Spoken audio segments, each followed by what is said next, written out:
ಇವತ್ತಿನ ಸಭೆಯ ಅಧ್ಯಕ್ಷತೆಯನ್ನು ವಹಿಸಿರುವಂತಹ ದೀಪಕ್ ಸಿಎನ್ ಅವರೇ, ಪಕ್ಷದ ಪ್ರಧಾನ ಕಾರ್ಯದರ್ಶಿಗಳಾದ ರಘುಪತಿ ಭಟ್ರೆ, ಪಕ್ಷದ ಕಾರ್ಯಾಧ್ಯಕ್ಷರಾದಂತಹ ರಘು ಜಾಣಗೆರೆ ಅವರೇ, ಉಪಾಧ್ಯಕ್ಷರಾದ ಮಂಜುನಾಥ್ ಸೋಮಸುಂದರ್ ಮತ್ತು ಜ್ಞಾನಸಿಂಧು ಸ್ವಾಮಿ ಅವರೇ, ಖಜಾಂಚಿಯಾದ ವಿಜಯರಾಘವ ಮರಾಠಿ ಅವರೇ, ಜಂಟಿ ಕಾರ್ಯದರ್ಶಿಯಾದ ಜೀವನ್ ಅವರೇ ಮತ್ತು ಪಕ್ಷದ ಎಲ್ಲ ನಮ್ಮ ರಾಜ್ಯ ಘಟಕದ ಮತ್ತು ಅಂಗ ಘಟಕಗಳ ಜಿಲ್ಲಾ ಮಟ್ಟದ ಎಲ್ಲ ಪದಾಧಿಕಾರಿ ಬಂಧುಗಳೇ ಹಾಗೂ ಕೆಆರ್ಎಸ್ ಪಕ್ಷದ ವೀರ ಸೇನಾನಿಗಳೇ, ಇದು 7ನೇ ವರ್ಷದ ಸಂಸ್ಥಾಪನಾ ದಿನಾಚರಣೆ. ನಾವು 2018ರಲ್ಲಿ ಕಂಡ ಕನಸು 2018ರ ನವೆಂಬರ್ 11ನೇ ತಾರೀಕು ಸಭೆ ನಡೆದಾಗ ಬೆಂಗಳೂರಿನ ಗಾಂಧಿ ಭವನದಲ್ಲಿ ಒಂದು ಕನಸನ್ನ ಕಂಡ್ವಿ. ಅದು ಸುಮಾರು 7-8 ತಿಂಗಳ ನಂತರ ಅದಕ್ಕೊಂದು ರೂಪ ಬಂತು. 2019ರ ಆಗಸ್ಟ್ 10ರಂದು ಈ ಪಕ್ಷ ಸಂಸ್ಥಾಪನೆ ಆದ ದಿನದಿಂದ ಅದಕ್ಕೊಂದು ರೂಪ, ದೇಹಕ್ಕೆ ಮಾಂಸ ಮೂಳೆ ದೇಹ ಬೆಳೀತಾ ಹೋಯ್ತು, ಜೀವ ಬಂತು. ಆವತ್ತು ನಾವು ಅಂದ್ಕೊಂಡಿದ್ದು ಅನೇಕವೂ ಆಗಿಲ್ಲ, ಅನೇಕ ಕನಸುಗಳನ್ನ ಕಂಡ್ವಿ, ಅನೇಕವೂ ಆಗಿಲ್ಲ. ಆದ್ರೆ ಕೆಲವೊಂದು ಆಗ್ತಾ ಬಂದು ಮತ್ತೆ ನಾವು ಅಂದ್ಕೊಂಡೇ ಇರೋದು ಸಹ ಅನೇಕ ವಿಚಾರಗಳು ನಮ್ಮ ಹೋರಾಟದ ಕಾರಣಕ್ಕಾಗಿ ಆಗ್ತಾ ಬಂತು. ಇವತ್ತು ನೀವಿಲ್ಲಿ ಯಾರು ಕೂತಿರೋ, ನೀವಿಲ್ಲಿ ಕೆಆರ್ಎಸ್ ಪಕ್ಷದ ಸೇನಾನಿಗಳು.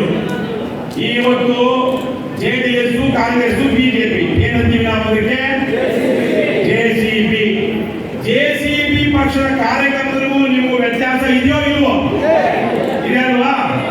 ಯಾವನಾದ್ರೂ ಜೆಸಿಬಿ ಪಕ್ಷದ ಕಾರ್ಯಕರ್ತ ಅನ್ಬೇಕು ಅಂದ್ರೆ ಅವನೊಂದು ಯೂನಿಫಾರ್ಮ್ ಇದೆ. ಏನಿದೆ?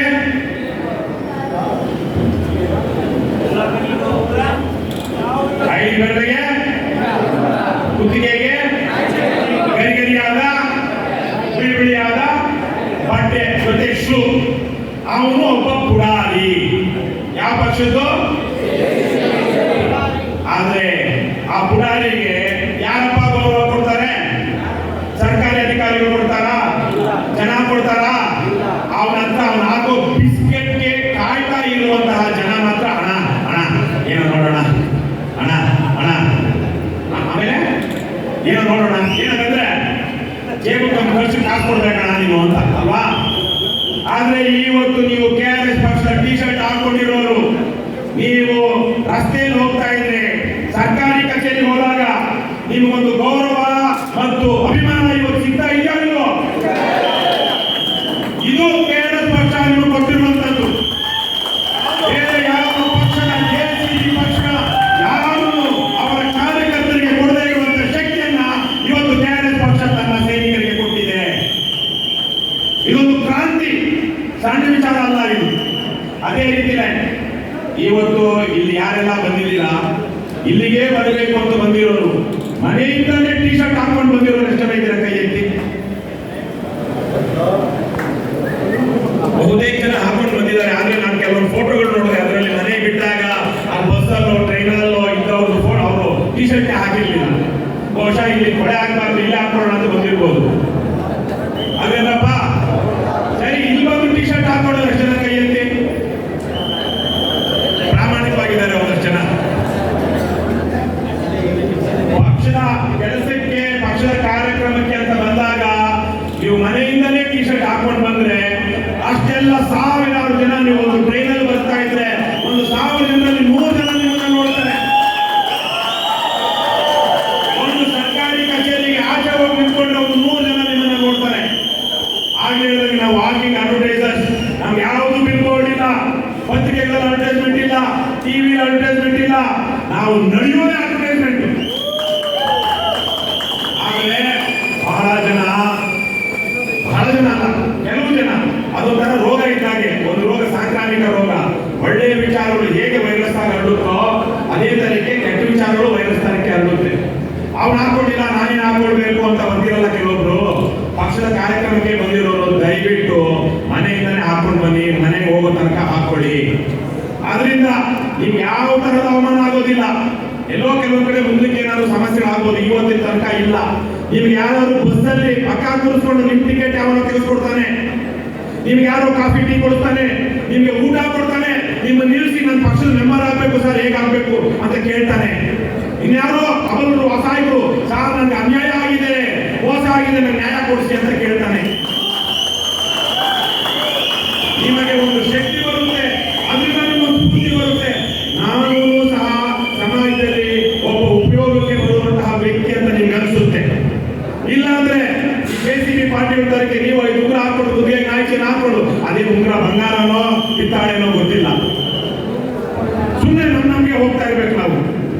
ಅದಕ್ಕೆ ದಯವಿಟ್ಟು ಪಕ್ಷದ ಕಾರ್ಯಕ್ರಮ ಬಂದಿರುವಂತವರು ಯಾವುದೇ ಎಷ್ಟೇ ದೂರದಿಂದ ಬಂದಿರಿ, ಅಲ್ಲಿಂದಲೇ ಟಿ ಶರ್ಟ್ ಹಾಕೊಂಡು ಬನ್ನಿ, ಒಂದು ಸಂಕಲ್ಪ ಮಾಡಿ. ಅವ್ರು ಸ್ವಲ್ಪ ಪರವಾಗಿಲ್ಲ ವಿಡಿಯೋ ಮಾಡ್ತಿದ್ದಾರೆ, ಕರೆಕ್ಟ್ ಮಾಡಿ ಜಾಗದ ಬಂದ್ರಯ್ಯ, ಇವ್ರು ವಿಡಿಯೋ ಮಾಡ್ತಾ ಇದ್ದಾರೆ, 1000 ಜನ ನೋಡ್ತಾ ಇದ್ದಾರೆ ಇದನ್ನ, ನೀವಷ್ಟೇ ಅಲ್ಲ ಈ ಕಡೆ ಜಾಗ ಇದೆ ಬರಬೇಕು. ದಯವಿಟ್ಟು ಪಕ್ಷದ ಟಿ ಶರ್ಟ್ ಹಾಕೊಂಡು ಬನ್ನಿ. ಪಕ್ಷದ ಟಿ ಶರ್ಟ್ ಹಾಕೊಳ್ತಾರೆ ಹೀರೋ ತರ ಬರ್ತೀನಿ ಅನ್ನೋಂಥವ್ರಿಗೆ ಪಕ್ಷದಲ್ಲಿ ಬಹಳ ದಿವಸ ಉಳಿಗಾಲ ಇರೋದಿಲ್ಲ. ಯಾಕೆ ಅಲ್ಲಿ ಹೇಳಿದಂಗೆ ನಮಗೆ ನಾವೇ ಮಾಧ್ಯಮ, ನಾವು ನಾಳೆ ಜನಕ್ಕೆ ಕಾಣಿಸ್ಬೇಕು ಅಂದ್ರೆ ನಾವೆಲ್ಲ ಹಿಂಜರಿಕೆ ಬಿಟ್ಟು ಯಾವ್ದಾದ್ರು ಕೀಳರಿಮೆ ಇದ್ದು ಬಿಟ್ಟು ಪಕ್ಷದ ಕಾರ್ಯಕ್ರಮ ಬಂದಾಗ ಟಿ ಶರ್ಟ್ ಹಾಕೊಂಡು ಬನ್ನಿ. ಇವತ್ತಾಗಲೇ ಹೇಳಿದಾಗೆ JCB ಪಕ್ಷದ ಕಾರ್ಯಕರ್ತರಿಗೆ ಇಲ್ಲದೆ ಇರುವಂತಹ ಗೌರವ, ಒಂದು ಆಸ್ತಿತೆ, ಒಂದು ಅಭಿಮಾನ ಇವತ್ತು ಜನ ನಿಮಗೆ ಕೊಡ್ತಾ ಇದ್ದಾರೆ. ಯಾವುದೇ ಯಾರಿಗೂ ಇಲ್ಲ. ಕೆಲವೊಂದು ಪಾಯಿಂಟ್ ಮಾಡ್ಕೊಂಡಿದ್ದೀನಿ, ಭಾಷಣ ಮಾಡುವಾಗ ಸಾಮಾನ್ಯವಾಗಿ ಒಂದು ಕಡೆಯಿಂದ ಹೇಳಿ ಕೆಲವೊಂದು ಪಾಯಿಂಟ್ ಮಿಸ್ ಮಾಡ್ಬಿಡ್ತೀನಿ ಅಂತ. ಇವತ್ತು ಅದಾಗಬಾರ್ದು ಅನ್ಕೊಂಡು ಮುಖ್ಯವಾದ ವಿಚಾರಗಳನ್ನೇ ಮಾತಾಡೋಣ, ಯಾಕಂದ್ರೆ ಸಮಯ ಆಗ್ತಾ ಬಂದಿದೆ. ನಾವು ಇಲ್ಲಿ ತನಕ ಪಕ್ಷದ ಹೆಸರಿನಲ್ಲಿ ಯಾವ ಚುನಾವಣೆಯನ್ನು ಗೆದ್ದಿದ್ದೀವಾ? ನಮ್ಮ ಪಕ್ಷದವರು ಅಲ್ಲಿ ಇಲ್ಲಿ ಗ್ರಾಮ ಪಂಚಾಯತಿ ಒಂದ್ ಕಡೆ ಗೆದ್ದಿರಬಹುದು, ಪಕ್ಷದವ್ರು ಗೆದ್ದಿದ್ದಾರೆ, ಪಕ್ಷದ ಚಿಹ್ನೆಯಲ್ಲಿ ಗೆದ್ದಿಲ್ಲ. ಆದರೆ ಇವತ್ತು ಪ್ರತಿ ದಿವಸ 20, 40, 50 ಜನ KRS ಪಕ್ಷದ ಸದಸ್ಯತ್ವವನ್ನ 100 ರೂಪಾಯಿ ಕೊಟ್ಟು ತಿಳ್ಕೊಳ್ತಾ ಇದ್ದಾರೆ ಅಂದ್ರೆ ನಾವೇನೋ ಮಾಡಬೇಕಲ್ಲ, ನಾವೇನೋ ಸಾಧನೆ ಮಾಡಬೇಕಲ್ಲ. ಬೇರೆ ರಾಜ್ಯದಲ್ಲ, ದೇಶದಲ್ಲಿಯೇ ಯಾವ ರಾಜಕೀಯ ಪಕ್ಷಕ್ಕೆ ಜನ ಹೀಗೆ 100 ರೂಪಾಯಿ ದೇಣಿಗೆ ಕೊಟ್ಟು ಸಾಮಾನ್ಯ ಜನ 100 ರೂಪಾಯಿ ದೇಣಿಗೆ ಕೊಟ್ಟು ಸ್ವಯಂ ಪ್ರೇರಿತವಾಗಿ ಸದಸ್ಯತ್ವ ತಿಳ್ಕೊಳ್ತಾ ಇದ್ದಾರೆ? ಎಲ್ಲರೂ ತಿಳ್ಕೊಳ್ತಾ ಇದ್ದಾರ? ಎಲ್ಲೂ ಇಲ್ಲ. KRS ಪಕ್ಷ ಕರ್ನಾಟಕದಲ್ಲಿ, ಅದು ಕರ್ನಾಟಕದಲ್ಲಿಯೂ KRS ಪಕ್ಷಕ್ಕೆ ಮಾತ್ರ. ಅಂದ್ರೆ ನಾವು ಅನೇಕ ಹೋರಾಟಗಳನ್ನ ಏನೋ ಒಂದು ಸಮಾಜದ ಮೇಲೆ ಪ್ರಭಾವ ಬೀರುವಂಥದ್ದು ಏನೋ ಮಾಡಿದೀವಲ್ಲ, ಯೋಚನೆ ಮಾಡಿ ಏನ್ ಮಾಡಿದ್ದೀವಿ, ಹೇಗ್ ಮಾಡಿದ್ದೀವಿ ಅನ್ನೋ. 7 ವರ್ಷಗಳ ಹಿಂದೆ ನಾವು ಹಣ ತಗೊಂಡು ಸೂಟ್ಗೆ ತಗೊಂಡು ಬಂದು ಪಕ್ಷ ಕಟ್ಟಲಿಲ್ಲ. ಈಗಾಗಲೇ ನಾನು MLA ಆಗಿದ್ದೆ, ಮಿನಿಸ್ಟರ್ ಆಗಿದ್ದೆ, ಅಥವಾ ಮುಖ್ಯಮಂತ್ರಿ ಆಗಿದ್ದೆ. ನನಗೆ ನಮ್ಮ ಪಕ್ಷದಲ್ಲಿ ದ್ರೋಹ ಮಾಡಿಬಿಟ್ರು, ಹಾಗಾಗಿ ನನ್ನ ಹಿಂಬಾಲಕರು, ನನ್ನ ಜಾತಿಯವರು ಒಂದಷ್ಟು ಜನ ಇದ್ದಾರೆ, ಅವನ್ನೆಲ್ಲ ಕಟ್ಕೊಂಡು ನಾನು ಪಕ್ಷ ಕಟ್ತೀನಿ, ಅವರಿಗೆ ನನಗೆ ಮೋಸ ಮಾಡಿರುವಂತಹ ಪಾಠ ಕಲಿತೀನಿ ಅಥವಾ ನಾನೇ ಏನು ಆಗ್ತೀನಿ ಅದರ ಯಾರಾದ್ರೂ ಇದ್ರ? ಸಾಮಾನ್ಯ ಹಿನ್ನೆಲೆ ಬಹಳ ಜನ ನಿಮ್ಮ ಕೂತಿರುವಂತವರಿಗೆ ಯಾಕೆ ನಾನು ಕೆಲವೊಂದು ಸಂದರ್ಭದಲ್ಲಿ ಸಮಯ ತಗೊಳ್ತೀನಿ ಅಂದ್ರೆ, ಇಲ್ಲಿರುವಂತವರಿಗೆ ಎಷ್ಟೋ ಜನಕ್ಕೆ ಸರಿಯಾಗಿ ಓದೋದಿಕ್ಕೂ ಬರುವುದಿಲ್ಲ. ನಿಮ್ಮಲ್ಲಿ ಎಷ್ಟೋ ಜನಕ್ಕೆ ಒಂದಷ್ಟು ಓದೋದಿಕ್ಕೆ ಬರುತ್ತೆ, ಒಂದು ಸರಿಯಾಗಿ ಒಂದು ಪ್ಯಾರ ಬರೆಯೋದಿಕ್ಕೆ ಬರದೇ ಇರೋದಿಲ್ಲ. ಆದ್ರೆ ನೀವು ಇವತ್ತು ಅನ್ಯಾಯದ ವಿರುದ್ಧ ಹೋರಾಟ ಮಾಡುವಂತ ಒಂದು ಶಕ್ತಿ ಪಡ್ಕೊಂಡಿದ್ದೀರಾ ಇಲ್ವಾ? ಕಡಿಮೆಲ್ಲ ತಿಳ್ಕೊಳ್ತಾ ಇದ್ದೀರಾ, ವಿಡಿಯೋ ನೋಡ್ತೀರಾ, ಇನ್ನೇನೋ ಮಾಡ್ತೀರಾ, ಅವ್ರೇನು ಕೇಳ್ತೀರಾ, ಬೇರೆ ಕಾರ್ಯಕ್ರಮಗಳು ಬಂದು ಒಂದಷ್ಟು ಕಿವಿ ಕೊಡ್ತೀರಾ, ಜ್ಞಾನ ತಗೊಳ್ತಾ ಇದ್ದೀರಾ. ಅದ್ರ ಮೂಲಕ ಇವತ್ತು ನಿಮಗೆ ಓದಿಲ್ಲೇ ಇರಲಿ, ಬರ ಇಲ್ಲೇ ಇರಲಿ, ಇವತ್ತು ಅನ್ಯಾಯದ ವಿರುದ್ಧ ಹೋರಾಡುವಂತಹ ಒಂದು ಚಿಹ್ನೆ, ಒಂದು ಸಂಕೇತವಾಗಿದ್ದೀರಾ ನೀವು. ಇದು KRS ಪಕ್ಷ ಮಾಡಿರುವಂತಹ ಸಾಧನೆ. ಸಣ್ಣ ಪುಟ್ಟ ವಿಚಾರ ಅಲ್ಲ ಕರ್ನಾಟಕದಲ್ಲಿ ನಡೆದಿರುವಂತಹ ರಾಜಕಾರಣ. ಇದಕ್ಕೂ ಇವತ್ತು ಜಾತಿ ಇಲ್ಲದೆ, ಹಣ ಇಲ್ಲದೆ, ಕೋಮು ದ್ವೇಷಗಳನ್ನ ಹರಡದೆ ನ್ಯಾಯವಾಗಿ ಸ್ವಚ್ಛ ಪ್ರಾಮಾಣಿಕ ಜನಪರ ರಾಜಕಾರಣ ಮಾಡೋದಕ್ಕೆ ನಮಗೆ ಬಿಟ್ಟು ಬೇರೆ ಯಾರು ಸಾಧ್ಯ ಆಗಿಲ್ಲ. ನಾವು ಗೆಲ್ಲದೇ ಇರಬಹುದು, ಆದರೆ ಇವತ್ತು ಸಮಾಜದಲ್ಲಿ KRS ಪಕ್ಷ ಅಂದ್ರೆ ಏನು, ಒಂದು ಮೌಲ್ಯ ಅನ್ನೋದನ್ನು ನಾವು ತೋರಿಸಿದ್ದೀವಿ. ಒಂದಷ್ಟು ಜನಕ್ಕೆ ಇದು ಸಾಧ್ಯ ಇರಬಹುದು, ಆದರೆ ನಮಗೆ ಬಸವಣ್ಣ ಒಂದು ವಚನ ಹೇಳ್ತಾನೆ. ಎಷ್ಟು ವರ್ಷಗಳಿದೆ? 900 ವರ್ಷಗಳ ಹಿಂದೆ ಕೊರಳಲ್ಲಿ ಕಟ್ಟಿದ ಬೆಳ್ಳು, ಕಾಲಲ್ಲಿ ಕಟ್ಟಿದ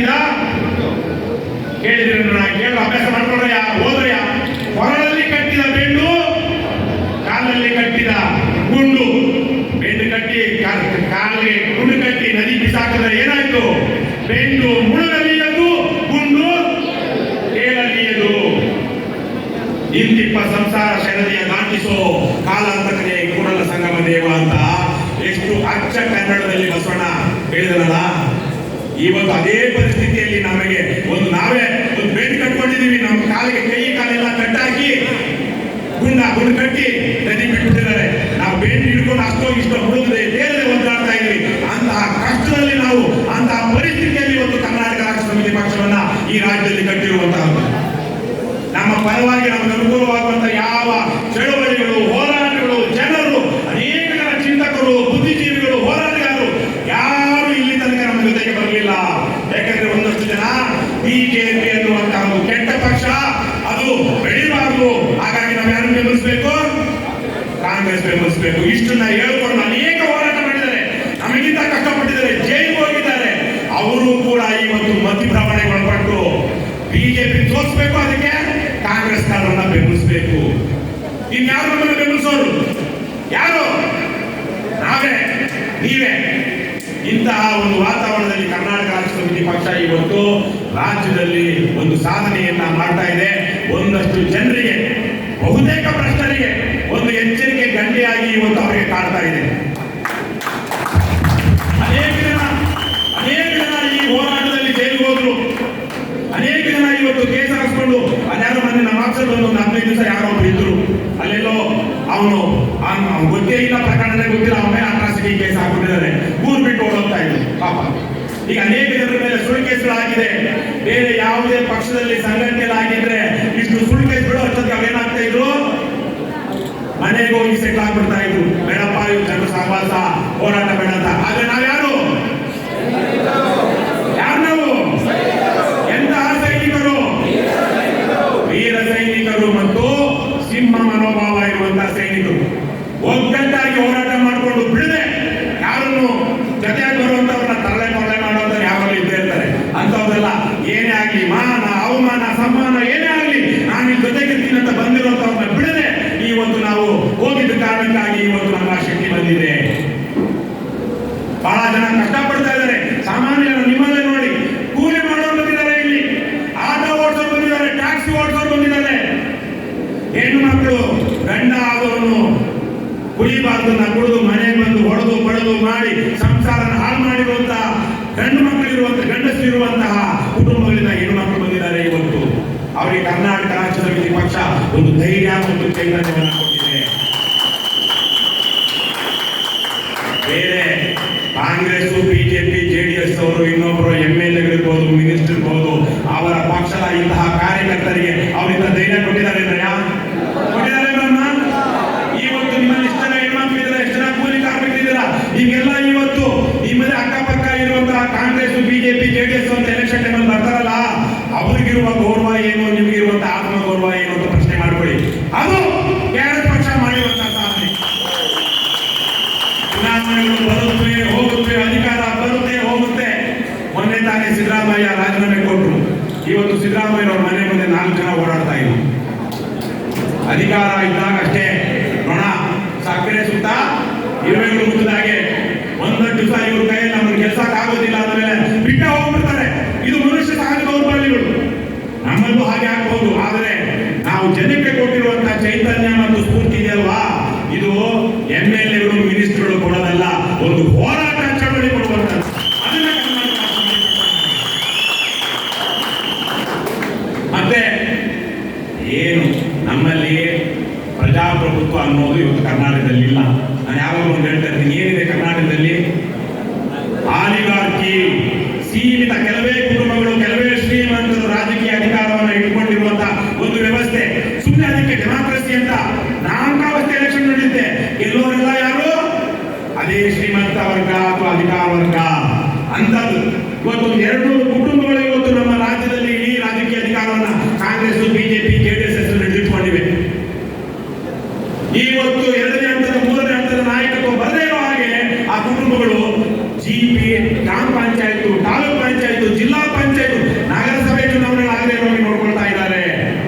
ನಮ್ಮ ಕೋರ್ಟ್ಗಳು ಹೇಗಿವೆ ಅಂದ್ರೆ ಆ ನ್ಯಾಯಾಂಗ ವ್ಯವಸ್ಥೆನೇ ಒಂದು ರೀತಿಯಲ್ಲಿ ಇವತ್ತು ಕೆಟ್ಟೋಗಿರೋ ಕಾರಣಕ್ಕಾಗಿ ಇವರಿಗೆ ಉಗಿದು ಹೇಗೆ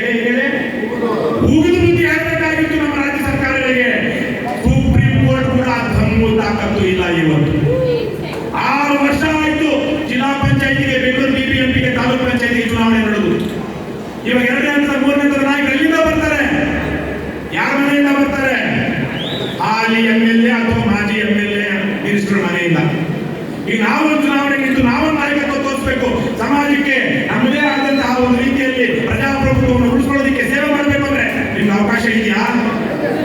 ಚುನಾವಣೆ ನಡೀಲಿಲ್ಲ ಅಂದ್ರೆ ಅವಕಾಶ ಇದೆಯಾ? ಆದ್ರೆ ಇವತ್ತಲ್ಲ ನಾಳೆ ಸುಪ್ರೀಂ ಕೋರ್ಟ್ ಹೈಕೋರ್ಟ್ ಹೋಗಿದ್ದು ಹೂಪಾಗ್ಲೇನೆ. ಇನ್ನು 4 ತಿಂಗಳಲ್ಲಿ ಎಲೆಕ್ಷನ್ ಬರುತ್ತೆ. ತಾಲೂಕ್ ಪಂಚಾಯತಿಗೆ, ಜಿಲ್ಲಾ ಪಂಚಾಯತಿಗೆ, ಗ್ರಾಮ ಪಂಚಾಯತಿಗಳಿಗೆ, ನಗರಸಭೆಗಳಿಗೆ, ಬೆಂಗಳೂರು ಮಹಾನಗರ ಪಾಲಿಕೆಗೆ ನಾವು ಸಿದ್ಧ ಆಗಬೇಕೋ ಬೇಡವೋ? ನಮ್ಗೆ ನಾವೇ ಓಟ್ ಹಾಕೊಂಡ್ರೆ ಆಗುತ್ತಾ? ಒಂದು ಜೋಕ್ ಯಾವಾಗಲೂ ನಾನು ಹೇಳ್ತೀನಿ, ಬಹಳ ಜನ ಕೇಳಿದ್ದೀರಾ. ಗಂಡ ಆದವರು ಎಲೆಕ್ಷನ್ ನಿಂತಂತೆ ಅವನು ಇರೋದು 2 ಓಟು, ಅವನು ಅವ್ನು ಹೆಂಡತಿದ್ದು. ಎಲೆಕ್ಷನ್ ಅವ್ರಿಗೆ ಎಷ್ಟು ಓಟ್ ಬಂತು? 3 ಬಂತು. ಅವತ್ ರಾತ್ರಿ ಮನೇಲಿ ಏನಾಯ್ತು? ಹೆಂಡತಿ ಆದವಳು ಗಂಡನ ಕತ್ತಿ ಪಟ್ಟಿ ಇಟ್ಕೊಂಡು ಹೇಳ್ತು, ಮಗನೇ ಯಾರವಳು 3ನೇ ಅವಳು ಅಂತ. ಅರ್ಥ ಆಯ್ತಲ್ಲ? ನಮಗೆ ಎಷ್ಟು ಓಟ್ ಬರ್ಬೇಕು? ನಮ್ಗೆ 3 ಬರ್ಬೇಕಾ? ನಾವು ನಮ್ಮ ಪಕ್ಷದವರು ಓಟ್ ಹಾಕೊಂಡ್ರೆ ನಮ್ಗೆ ಠೇವಣಿ ಬರುತ್ತಾ? ಬರೋದಿಲ್ಲ. ಹಾಗಾಗಿ ಜನರ ವಿಶ್ವಾಸ ಪಡೆಯುವಂತ ಕೆಲಸ ಮತ್ತು ಹೋರಾಟಗಳನ್ನ ನಾವು ಮಾಡಬೇಕು. ಎಲೆಕ್ಷನ್ ನಿಂತ್ಕೊಳ್ಳುವಂತವ್ರು ಸ್ವಲ್ಪ ಬೇರೆ ಬೇರೆ ಪರಳೆಗಳು, ಕೇಳಿಗಳು, ಕದೀಮರು, ಲುಚ್ಚ, ಲಾಂಪುಟ್ರು ನಮ್ಮ ಜೊತೆಗಿದ್ರೆ ಅವ್ರನ್ನ ಬಿಟ್ಕೊಳ್ಳೋಣ. ಆದ್ರೆ ಮಿಕ್ಕವ್ರ ಜೊತೆ ಸಮಸ್ಯೆ ಬರುತ್ತೆ. ನಮ್ಮ ಜೊತೆಗಿರೋರಿಗೆ ಪಕ್ಷದವ್ರ ಜೊತೆ ಏನೋ ಒಂದು ಮಾತು ಬರುತ್ತೆ, ಇನ್ನೊಂದು ಬರುತ್ತೆ. ಆದ್ರೂ ನಾವು ಅವ್ರನ್ನ ಜೊತೆಗಿಟ್ಕೊಂಡೇ ಮುಂದುವರೆದ್ರೆ ಮಾತ್ರ ನೀವು ಎಲೆಕ್ಷನ್ಗಳಲ್ಲಿ ಗೆಲ್ತೀರಾ. ಅವಮಾನಗಳನ್ನು ನುಂಗ್ಕೊಳ್ಬೇಕು. ಮಾಡಿರೋರಿಗೆ ಅಲ್ವಾ ಕೆಲವೊಂದು ಅವಮಾನಗಳನ್ನ ನುಂಗ್ಕೊಳ್ಬೇಕು, ಹೇಳೋದನ್ನ ಹೇಳಬೇಕು, ಆದ್ರೆ ಜೊತೆಗಿಟ್ಕೊಂಡು ಹೋಗ್ಬೇಕು. ನಮಗಾಗಿರುವಂತಹ ಅವಮಾನಗಳು ಇನ್ನೊಂದನ್ನು ನಾವು ನೋಡಿ ಓಡೋಗಿದ್ದರೆ ಇವತ್ತು ಇಷ್ಟು ಜನ ಇಲ್ಲಿ ಬರ್ತಾ ಇರಲಿಲ್ಲ. ವಿಶೇಷವಾಗಿ ಚುನಾವಣೆ ನಿಲ್ಲುವಂತವರು ನೀವು ಒಂದು ಸಂಘಟನೆ ಕಟ್ಕೊಳ್ಬೇಕು. ಜೊತೆಗೆ ಒಂದಷ್ಟು ಜನ ನಮ್ಮ ಪಕ್ಷದವರು ಇರಬೇಕು. ಅವ್ರನ್ನ ಪ್ರೀತಿ ವಿಶ್ವಾಸದಿಂದ ನೋಡ್ಕೊಳ್ಬೇಕು. ಪ್ರೀತಿ ವಿಶ್ವಾಸ ಎಲ್ಲಾ ಟೈಮಲ್ಲೂ ನೋಡ್ಕೊಳ್ಳೋದಕ್ಕೆ ಆಗೋದಿಲ್ಲ. ತಲೆಮಾರಿಗಳಿದ್ದಾಗ ಹೇಳಬೇಕಾಗುತ್ತೆ. ವಿಷ ಇಂಡೋರು ಇರ್ತಾರೆ, ಹುಳಿ ಇಂಡೋರು ಇರ್ತಾರೆ. ಆದರೆ ಅವ್ರನ್ನ ಯಾರಿದ್ದಾರೋ ಒಳ್ಳೆ ಸದ್ಭಾವನೆ ಬಂದಿರುವಂತ ಅವ್ರನ್ನ ಇಟ್ಕೊಂಡು ನೀವು ಒಂದು ವ್ಯಕ್ತಿತ್ವವನ್ನು ಬೆಳೆಸ್ಕೊಳ್ತಾ ಜನರ ವಿಶ್ವಾಸವನ್ನು ಗಳಿಸುವಂತ ಕೆಲಸ ಮಾಡಬೇಕು. ಆವಾಗ ಮಾತ್ರ ನಮ್ಗೆ ಟಿಪಿನಲ್ಲೋ ಸೆಟ್ಟಿನಲ್ಲೋ ಗ್ರಾಮ ಪಂಚಾಯತಿನಲ್ಲೋ ನಾವು ಸದಸ್ಯರಾಗ್ತೀವಿ. ಇಲ್ಲಾಂದ್ರೆ ಠೇವಣಿ ಕಳ್ಕೊಂಡು ಕೊಟ್ಟಿರೋ ದುಡ್ಡನ್ನ ಗೌರ್ಮೆಂಟ್ ಕಟ್ಟಿ ನಾನು ಎಲೆಕ್ಷನ್ ನಿಂತೆ. ನಮ್ಮಲ್ಲಿ ಅನೇಕ ಜನ 196 ಜನರನ್ನು ನಾವು ಚುನಾವಣೆ ನಡೆಸಿದ್ವಿ 2023ರಲ್ಲಿ. ಅವರೆಲ್ಲ ನಾಯಕರಾದ್ರ?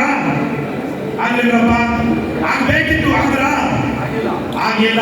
ನೀವು ಅದೇ ತರ ಕಾಣಬಾರ್ದು. ನೀವು ಇಲ್ಲಿ ಬಂದಿರೋ ಚುನಾವಣೆ ನಿಲ್ಲುವಂತವ್ರು ಪಕ್ಷದ ಶೀಲ ಮತ್ತು ಶಿಸ್ತು ಏನಿದೆ ಅದನ್ನು ಉಳಿಸ್ಕೊಂಡು ನೀವು ನಾಯಕರಾದ್ರೆ ಮಾತ್ರ ನೀವು ಸಮಾಜಕ್ಕೆ ಆಸ್ತಿ ಆಗ್ತೀರಾ, ಪಕ್ಷಕ್ಕೆ ಆಸ್ತಿ ಆಗ್ತೀರಾ.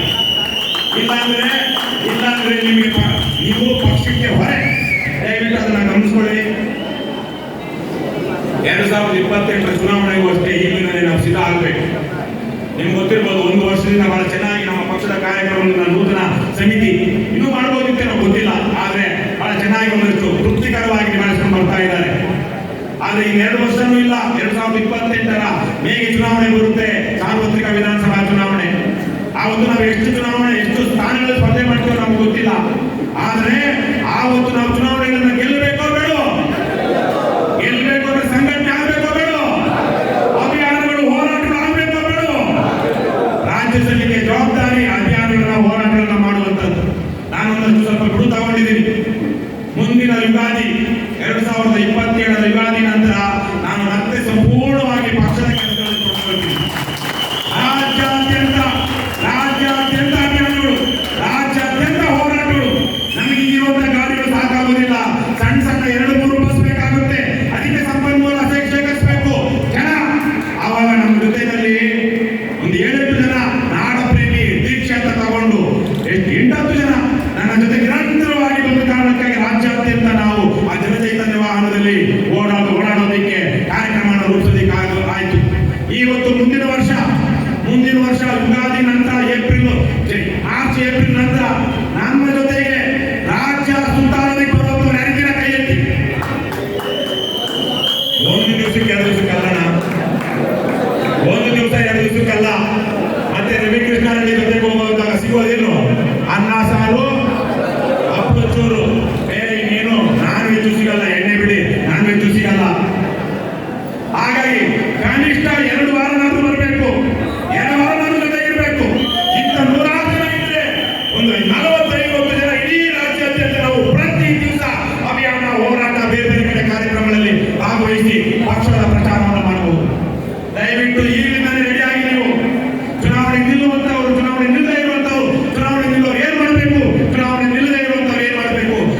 ತತ್ವವಿಚಾರಗಳನ್ನ ಜನರಿಗೆ ಮುಟ್ಟಿಸಬೇಕು.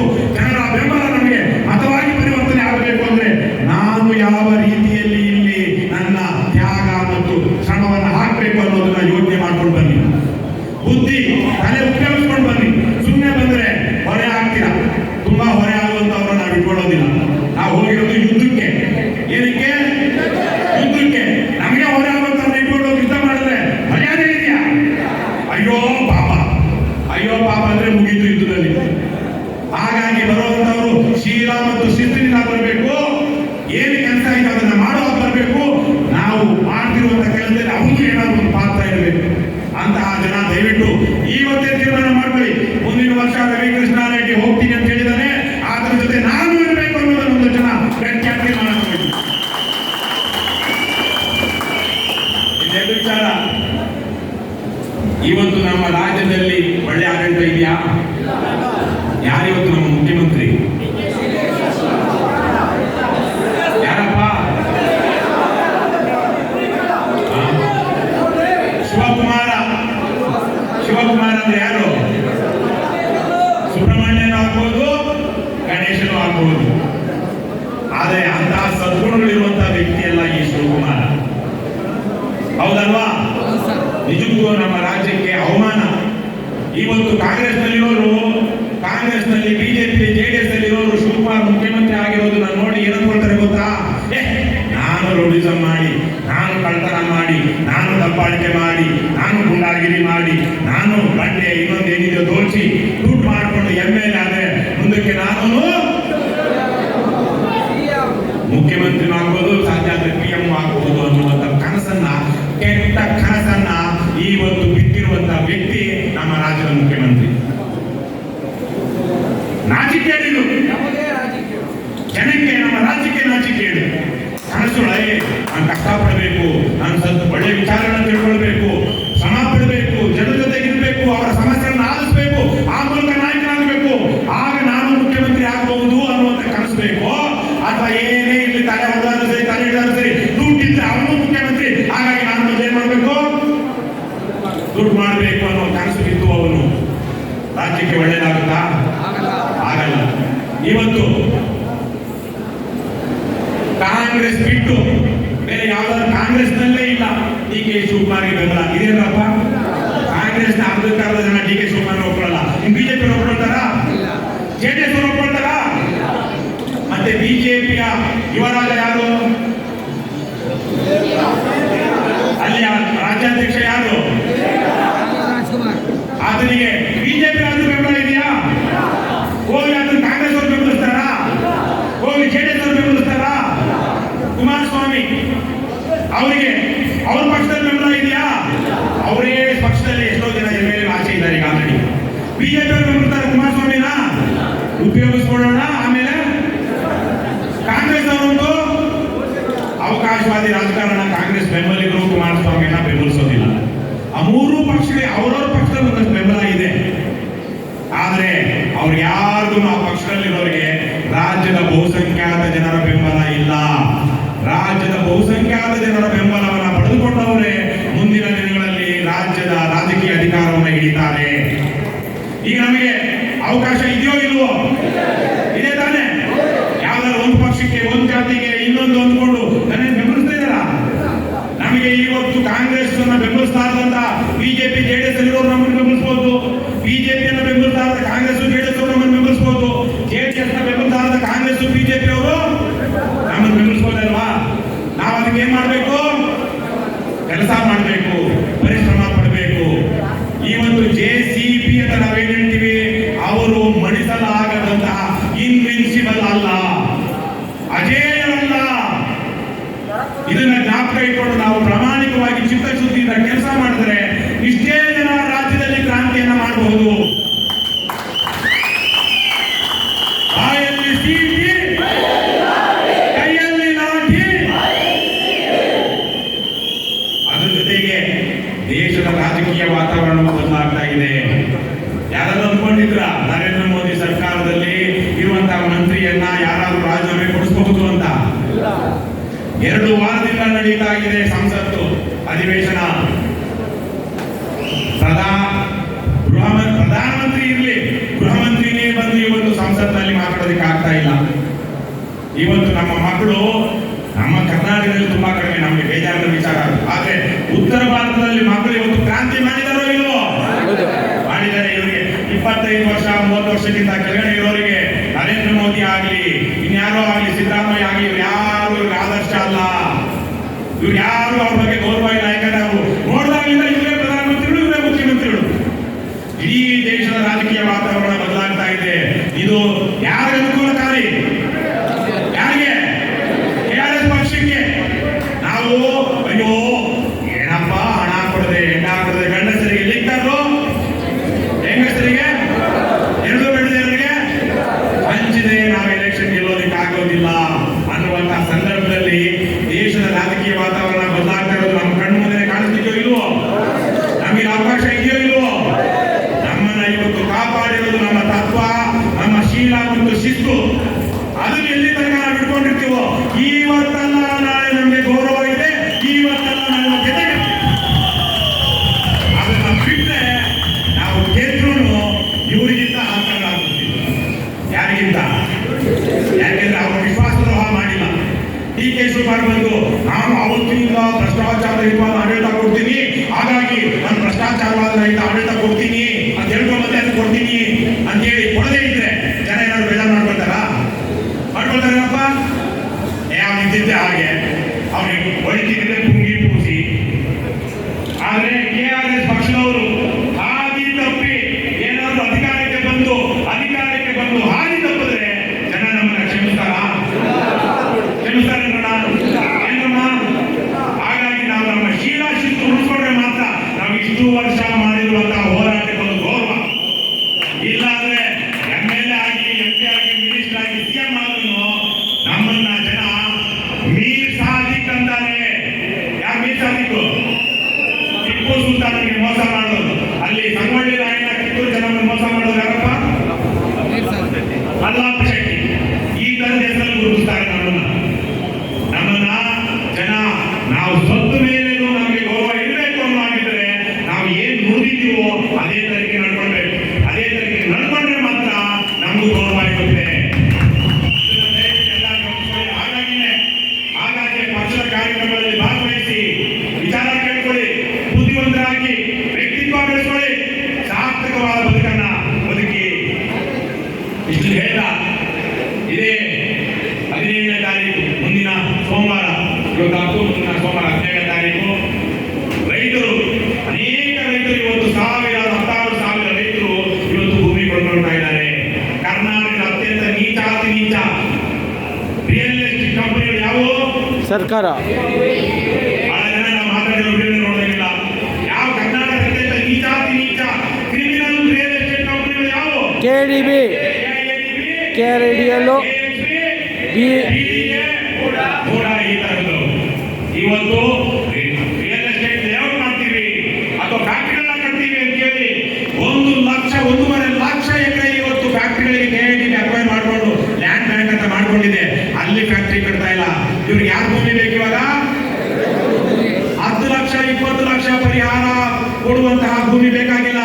ಇವರಿಗೆ ಕೋಟಿಗಟ್ಟಲೆ ಪರಿಹಾರ ಕೊಡುವಂತಹ ಭೂಮಿನೇ ಬೇಕು. ರೈತರ ಭೂಮಿ ಬರುವಂತಹ ಭೂಮಿನೇ ಬೇಕು. ಹಾಗಾಗಿ ಅದರ ವಿರುದ್ಧ ನಾವು ಬಿಡದಿಲ್ಲಿ ಮೇಲೆ ಪಾದಯಾತ್ರೆ ನಡೀತಾ ಇದೆ. ಆದ್ರೆ ಯಾವುದೇ ಆಗಲಿ ಅಲ್ಲಿ ಬಿಡದಿ ಹೋರಾಟವನ್ನು ರಾಜ್ಯದ ಗಮನಕ್ಕೆ ತಂದವರು ಯಾರು? KRS ಪಕ್ಷ. ಅವರಿಗೆ ಗೌರವ ಇದೆ. ಅದೇ ತರಕ್ಕೆ ನಮ್ಮ ಅನೇಕ ತಾಲೂಕಲ್ಲಿ ಬೈಕ್ ಜಾಥಾ ಮಾಡಿದ್ವಿ. ಮೊನ್ನೆ ಚಿಕ್ಕಬಳ್ಳಾಪುರಕ್ಕೆ ಜಂಗಮಕೋಟೆ ವಿಚಾರಕ್ಕೆ ಹೋದಾಗ ಅಲ್ಲಿನ ರೈತರು ನನಗೆ ಕೇಳ್ಕೊಂಡ್ರು, ಅಲ್ಲಿನ ಹೋರಾಟಗಾರರು, ನೀವು ದಯವಿಟ್ಟು ನಮ್ಮನ್ನು ಒಂದು ಬೈಕ್ ಜಾಥಾ ಮಾಡಿಕೊಡಿ ಅಂತ. ಆಗ್ಬೇಕೋ ಬೇಡವೋ? ನಾನು ಎಲ್ಲ ಬರ್ತೀರಾ ಅಂತ ಒಂದು ವಿಶ್ವಾಸದಲ್ಲಿ ಆಯ್ತು ಮಾಡೋಣ ಅಂತ ಹೇಳಿದ್ದೀನಿ. ನಮ್ಮ ಶ್ರೀನಿವಾಸ್ ಎಲ್ಲಪ್ಪ, ಚಿಕ್ಕಬಳ್ಳಾಪುರ ಶ್ರೀನಿವಾಸು ಇಲ್ಲೇ ಎಲ್ಲ ಇದ್ದಾರೆ. ಅವರು ಅದಕ್ಕೆ ನಾಳೆಯಿಂದಲೇ ಸಿದ್ಧತೆ ಮಾಡ್ಕೊಳ್ತಾ ಇದ್ದಾರೆ. ಯಾರೆಲ್ಲ ವಿಶೇಷವಾಗಿ ಚಿಕ್ಕಬಳ್ಳಾಪುರ, ಕೋಲಾರ, ಬೆಂಗಳೂರಿನ ಎಲ್ಲಾ ಭಾಗದವರು, ತುಮಕೂರು, ಸಾಧ್ಯ ಆದರೆ ರಾಮನಗರದವರು, ಯಾಕಂದ್ರೆ ಬಿಡದಿ ಹೋರಾಟ ಆ ಭಾಗದಲ್ಲಿ ಇಷ್ಟೆಲ್ಲ ಜಿಲ್ಲೆಗಳವರು ಬೇರೆ ಕಡೆಯಿಂದ ಸಾಧ್ಯ ಆದರೆ ಬನ್ನಿ, ಪರವಾಗಿಲ್ಲ, ಮೊದಲೇ ಬಂದಿಲ್ಲ. ಆದ್ರೆ ಇಷ್ಟು ಜಿಲ್ಲೆಗಳವರು ನಿಮ್ಮೊಂದು 80ರಿಂದ 100 ಕಿಲೋಮೀಟರ್, ಬಹಳ ಜನಕ್ಕೆ 45 ಕಿಲೋಮೀಟರ್ ಬೆಂಗಳೂರಿಂದ. ದಯವಿಟ್ಟು ನೀವೆಲ್ಲ ಮುಂದಿನ ಸೋಮವಾರ ನಡೆಯುವಂತಹ ಬೈಕ್ ಜಾಥಾಗೆ ರೈತರ ಪರವಾಗಿ ಕರ್ನಾಟಕ ರಾಜ್ಯ ಸಮಿತಿ ಮಾಡ್ತಾ ಇರುವಂತಹ 3ನೇ ಬೈಕ್ ಜಾಥಾ ಇದು. ಚಿಕ್ಕಬಳ್ಳಾಪುರ ಜಿಲ್ಲೆಯ ಶಿಡ್ಲಘಟ್ಟ ತಾಲೂಕಿನ ಜಂಗಮಕೋಟೆ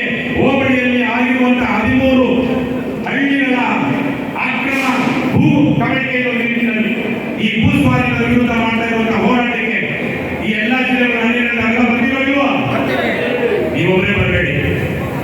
ಯಾರಿಗೆಲ್ಲ ಬರಬೇಕು? ನಿಮ್ಮ ತಂಡ